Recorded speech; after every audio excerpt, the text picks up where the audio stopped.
Hello everyone. Today we talk about how to fix the app overflow. Here we go to settings. Then we click on apps. After that we search the app flow and we click. Then you will on for stop.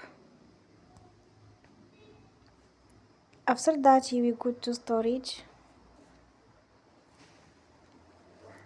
Then we click on clear cache.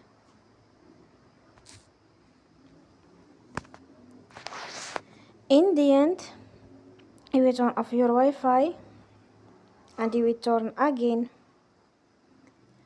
Don't forget to support us by like and subscribe. See you next time and thank you for watching.